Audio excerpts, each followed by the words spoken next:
एक मेथड जी माझ्या मनात होती आणि जी मी वापरतो ती फक्त सांगतो. आणि हा. मग आपण दुसऱ्या प्रश्नाकडे जाऊ.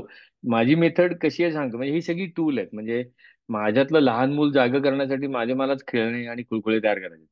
त्याच्यासाठी तयार केलेले खेळणी कुळकुळे आहेत ते सगळे. फॉर एक्झाम्पल, आता मुळात most non tangible action most non tangible action is पाहणं. मोस्ट नॉन टँजिबल म्हणजे मी पाहतोय.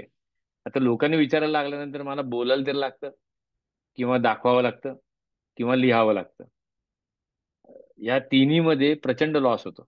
मी जे पाहतोय ते 10% पण पलीकडे जात नाही. त्या 10%तलं 10% अजून लोकांना कळतं, म्हणजे एक अंदाज, सगळा अंधार. पण ते जाऊ दे, सोडून द्या. त्यामुळे पाहणं ही प्रक्रिया ही कधीतरी सुटते, किंवा ती अजून लावून धरता येत नाही. त्यामुळे हम्म. पाहायचं कशाला?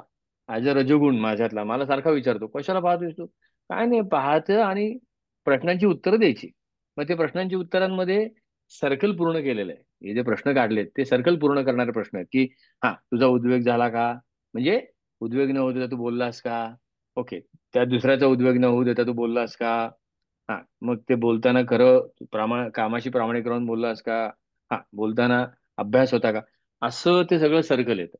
म्हणजे पाहायला जर का मी भरकटायला लागलो, किंवा उगाच कुठल्या तरी दगडावर बसून राहिलो आणि तंद्री लागली आणि काहीच होत नाही, त्यापेक्षा मग कसं होतं, की चल पाहता येत नाहीये का? No problem. तू प्रश्न विचार, आणि प्रश्न विचारून पाहायला सुरुवात कर. उद्वेग न होऊ देता बोललास का?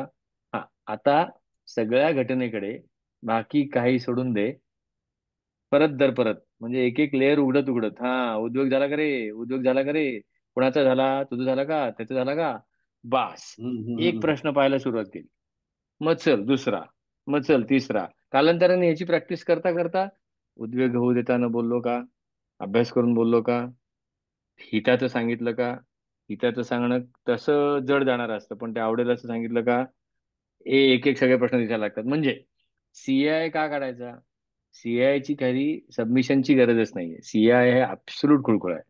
त्याचा जो .61, .63, .64 जो येतो, तो आरती नंतर दिलेला प्रसाद आहे.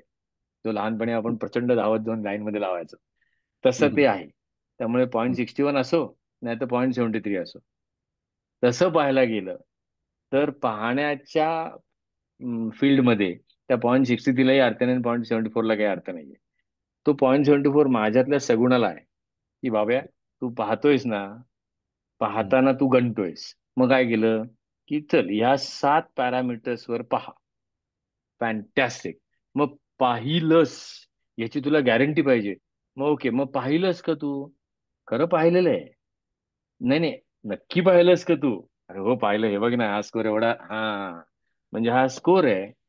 हा सगुणाने दिलेलं प्रूफ आहे, की हो मी पाहिलं. हो. मग चल लिही, चल टाकलंस, पाहिलं, मग टाक. आता काय झालं? काय नाही, मागच्या वेळेला .61 होता. आता ह्याच्यात झालं कसं, या प्रश्नांमध्ये ती जी नंबर स्केलिंग दिलेलं आहे, 4321, 2 नंबरचं स्केलिंग पहिल्याच दिवशी उडून जातं. की मला हे माहितीच नव्हतं. हे एकदा ज्यावेळेला मी 2 लिहिलं, त्याच्यानंतर परत 2 आकडा येणारच नाही त्या प्रश्नाला, कारण आता माहिती झालंय. मग राहता हो. राहता राहतं काय, 1, 3 किंवा 4. पाय घसरतो कुठे? प्रिया म्हणाल त्याचं, की मोस्टली 3. लक्ष असतं, पण लक्ष असताना लक्ष असताना उद्विग्न होत देता बोललो. प्रश्न विचारायचा काय, बाबा तुझं लक्ष किती वेळा होतं? हम्म. मग सीआय लिहिला. आता सीआय मी का लिहिला? की चल पुढच्या 4 तासात, पुढच्याही 4 तासात बघायचंय, पाहायचंय तुला. त्याच्याही पुढच्या 4 तासात पाहायचंय तुला. मग त्या 4 तासात पाहिल्यानंतर मला काय मिळणार? बघ ना, काय मिळतोय का? आणि मग .61चा .60 झाला की, अरे चा, खाली आला रे, खाली आला. That's also motivation. अरे वा, .63 झाला, वा वा वा. मोटिवेशन. मी माणूस आहे. मला माझ्या वडिलांनी, आईनी, आजोबांनी ज्यावेळेला माझ्या 2 फूट पुढे ज्यावेळेला कुळकुळा वाजवला ना, त्याच वेळेला माझी पावलं पुढे पडलेली आहेत. माझा प्रयत्न केलाच मी पहिला तर, पण ज्यावेळेला हम्म. खुळखुळा वाढला त्यावेळेला मी अजून वेगात जायला लागलो. त्यामुळे सीएचा खुळखुळा आहे, मनात सरळ सांगायचं तर. आणि मग कालांतराने जाणवायला लागतं की अरे जाऊ दे, तो खुळखुळा आता नाही वाढला तरी चालायची प्रॅक्टिस काय पडत नाहीये. आणि मग त्या क्षणीच तिथे ते होत जातं की हॅलो, उद्वेग होतोय, हा हा, असं आतून ते व्हायला लागतं की इम्प्रुव्हमेंटसाठी. तर हे मी सगळ्यांना रिक्वेस्ट करतो. म्हणजे मी माझ्यात काय वेळेला पाहायला येते तसं की मग करप्शन येतं हळूच. आणि अलगद येतं, फारच सॉफिस्टिकेटेड येतं करप्शन, इतकं सॉफिस्टिकेटेड म्हणजे सात्विक सात्विक वाटावं इतकं करप्शन असतं ते, की इम्प्रुव्हमेंट नाही झाली तर माझ्यातलं रेप्टिलियन ब्रेन मला बसू देत नाही स्वस्थ. ते डोपोमाइन माझ्या डोक्याशी बसतं.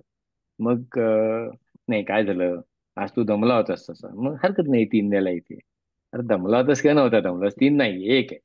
हे मग कळत नाही. कारण इम्प्रुव्हमेंट नको, मी एवढंच म्हणेन, पाहण्यामध्ये इम्प्रुव्हमेंट होते का, वागण्यात इम्प्रुव्हमेंट हो न बरोबर. हो, पाहण्यात झाली की हम्म. बघू पुढचं पुढे. I am able to at least see improvement.